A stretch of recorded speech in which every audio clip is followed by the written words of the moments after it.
Hey guys, welcome to my YouTube channel physics by Arun Yadav. तो नमस्कार सभी को। तो दोस्तों आइए और आज बहुत ही इम्पोर्टेंट क्वेश्चंस के साथ इस सेशन की शुरुआत करते हैं। और ये जो क्वेश्चन है वो फिजिक्स का क्वेश्चन है और आईआईटी 2015 में पूछा गया क्वेश्चन है। ठीक है, तो आइए देखते हैं क्या कह रहा है ये क्वेश्चन।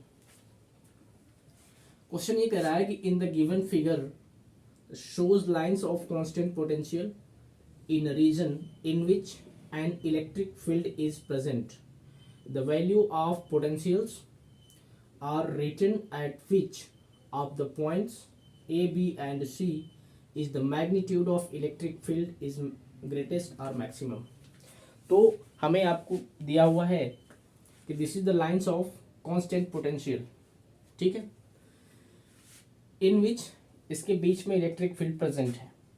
पोटेंशियल डिफरेंस जैसे ही आप लगाओगे किसी भी दो पॉइंट्स के बीच में, तो उस दोनों पॉइंट्स के बीच में इलेक्ट्रिक फील्ड क्या हो जाएगा, प्रोड्यूस होगा। तो पूछा हुआ है कि this lines is what 50 volt, the potential of this line is 50 volt and this line is 40 volt. इसी तरह से 30 वोल्ट, 20 वोल्ट एंड 10 वोल्ट ये दिया हुआ है। And we have following 3 points between the lines A, B, C and B. इसी में पूछा हुआ है कि यदि पोटेंशियल डिफरेंस या पोटेंशियल जो है कांस्टेंट है, तो बताना है कि what is the magnitude of electric field is maximum, किस पॉइंट पर इलेक्ट्रिक फील्ड इंटेंसिटी की वैल्यू मैक्सिमम है, ये ए पर है, सी पर है या फिर बी पर है। तो आइए इस क्वेश्चन का सोल्यूशन देखते हैं। ठीक है, तो सोल्यूशन देखेंगे। सोल्यूशन में वी नो कि vector E is equals to minus of what dv by D R N cap. आप जानते हैं कि इलेक्ट्रिक फील्ड एंड पोटेंशियल के बीच में जो रिलेशन होता है इसको पोटेंशियल ग्रेडियंट भी बोला जाता है। ठीक है, vector E is equals to minus of vector dv upon D R N cap. Okay, अब अगर इसका मैग्नीट्यूड हम लिखें थोड़ा सा, तो E बराबर क्या, minus of dv by D are. Okay, we know according to the questions potential is what, constant. Then from this expression change in potential dv बराबर what, v1 माइनस v2। कहीं भी आप निकाल लो, 50 माइनस 40 अगर आप करोगे तो आपको 10 वोल्ट आएगा। तो हर एक रीजन में अगर आप देखेंगे तो 10 वोल्ट जो कि क्या है, कांस्टेंट। तो E किस पे डिपेंड कर रहा है, यदि dv कांस्टेंट तो E is only depending on what, 1 upon D are. इसका मतलब क्या हुआ कि जिन दो लाइंस के बीच की जो डिस्टेंस है, D R is the distance between the lines, जिन दो लाइंस के बीच की जो डिस्टेंस है वो मिनिमम होगी, तो उस पॉइंट्स पर जो E होगा वो मैक्सिमम होगा।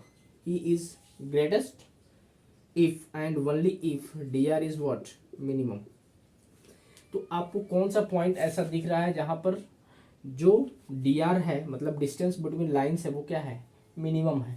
तो पॉइंट बी पर आप देख रहे हैं कि जो दोनों लाइन्स के बीच की डिस्टेंस है वो सबसे कम है। That's why E at point B is maximum, at point B is what, maximum. तो ई बी बराबर क्या है, मैक्सिमम। ठीक है, तो आई होप आपको ये क्वेश्चंस बहुत अच्छा से समझ में आया होगा। ठीक है, तो ये जो क्वेश्चन था वो पोटेंशियल से रिलेटेड क्वेश्चन था, कांस्टेंट पोटेंशियल से। जो आपको रिलेशन पता है E बराबर minus dv by D R, इससे आपको कैलकुलेट करना था और बताना था कि what at which point we have maximum electric field, magnitude of electric field. तो ठीक है, तो इस वीडियो को हम लोग यहीं तक करते हैं। आई होप आपको बहुत अच्छे से समझ में आया होगा। तो प्लीज़ हमारे चैनल को ज़्यादा से ज़्यादा शेयर करेंगे, अगर वीडियो आपको पसंद आती है तो लाइक करेंगे और सब्सक्राइब करेंगे। ठीक है, तो मिलते हैं हम लोग अगली वीडियो में कुछ अच्छे क्वेश्चंस के साथ जो आईआईटीज वगैरह में, नीट वगैरह में पूछे गए हैं। तो ये सारी चीज़ें, एक चीज़ें इसको नोट करेंगे। तो मिलते हैं हम लोग अगली वीडियो में, तब तक के लिए अपना ख्याल रखेंगे। धन्यवाद, नमस्कार, जय हिंद, जय भारत।